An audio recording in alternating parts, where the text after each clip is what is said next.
So this is where the family home of Owain Glyndwr. This is where Owain Glyndwr was supposed to have been born, in SYCHARTH, I think that's how you pronounce it.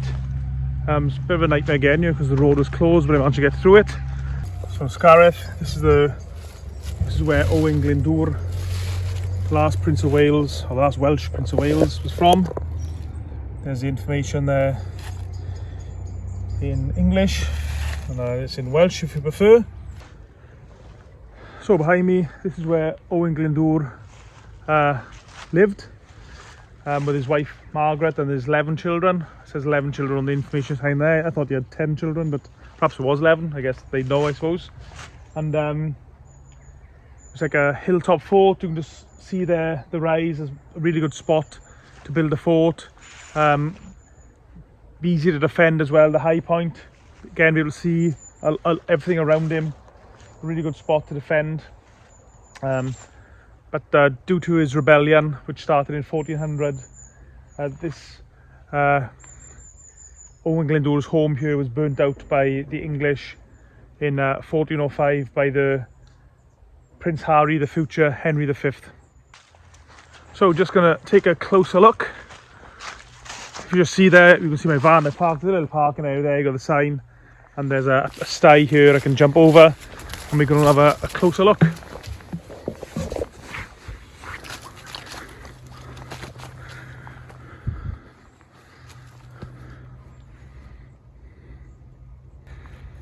So you can park just on there. You see my van.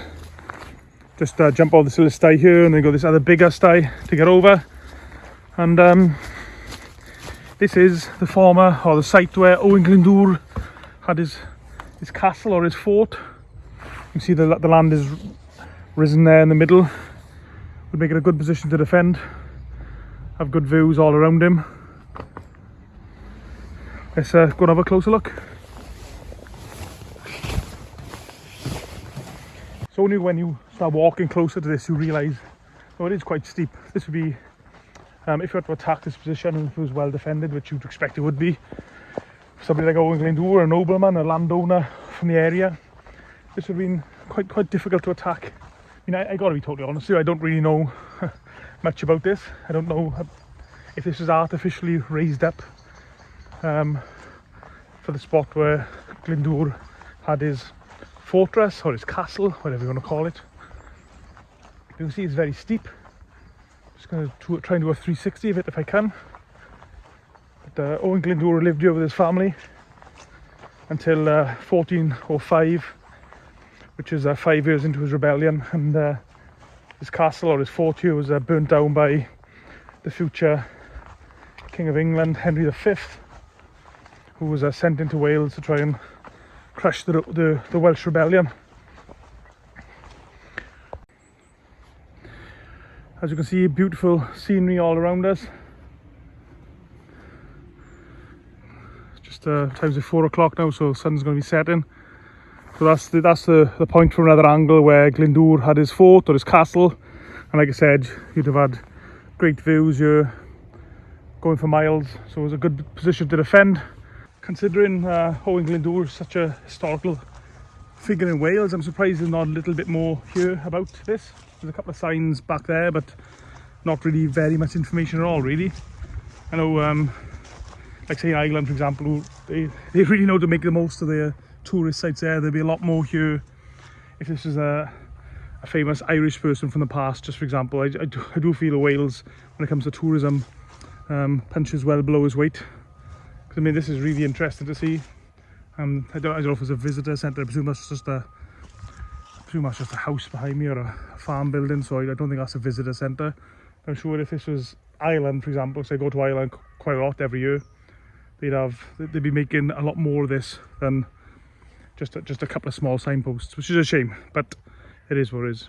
Okay, so I'm just gonna take a walk up now to the mound up there, which is where I presume Glyndwr had his castle or his fort.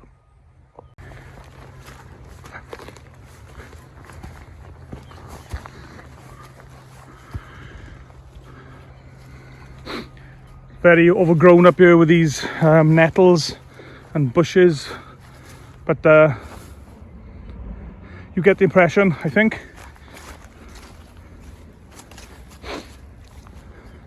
So this is the area where Owain Glyndwr had his castle or his fort, where himself and his 11 children lived.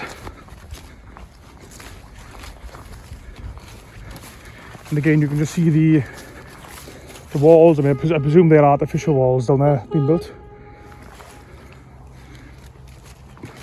So again, sad there's no information signs here to give people anything extra to read or extra information or anything about the history of the place, which is a shame. Look at the views, great views in all directions. You could see at the end he coming. There was only weak spot he may have had is this mountain here.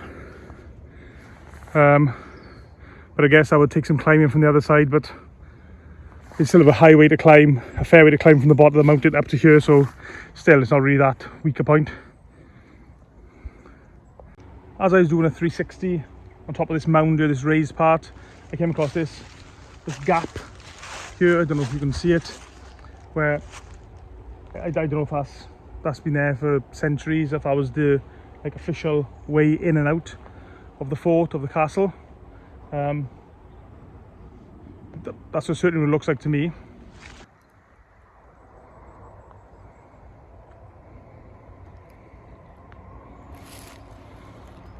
Mad to think that one of the most influential Welshmen lived here with his family all those years ago, and there's not much here really to tell you much information about it, or to celebrate it, or to let people know the significance of this point, apart from a couple of signs over there where I parked my van.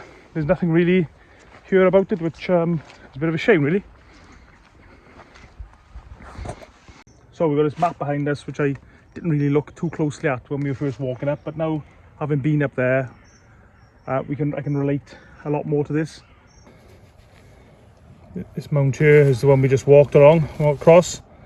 The high point is, as we said, where Glyndwr would have his house or his fort or his castle, and actually a bridge from the top going across, so I guess that's where the gap was, where we looked earlier. And then in front of it would be, I guess, the living area for his tenants, or the people who lived on his land, I presume. So here we can see the mound going all the way around the fort, which is in the middle. I presume this is the gap that we talked about earlier, which would have been on that side, and then all these living quarters, which would have been for, I don't know, Glyndwr's farm animals, or I guess some of his tenants, or some of his, I don't know who exactly, whoever it was. You can see this mound here, which we walked around earlier. This is the gap I mentioned, and it's actually got a bridge here. So we had a bridge. I don't know if that's water. It looks like water in there as well. So it's like a proper fort or castle, or, well, as you'd imagine a castle would be really. And this is where obviously Glyndwr's home was, surrounded by this fence. And then this it's almost like a small village where I guess some of Glyndwr's tenants, or the people who lived in his land, stayed. Not a massive amount to see here. I mean, only just that one information sign, and there's another one down the bottom there. It's a shame really there's not more information to tell us a bit more about Glyndwr and what life would have been like here. But I mean, if you're in the area, it's worth having a look. If you're into history, you've got to drive around a narrow road to get to it, but it's not too difficult. Just as a shame there's not a bit more information there. That's my only gripe, but still very interesting. It's great to see where Owain Glyndwr was born and lived for a long part of his life.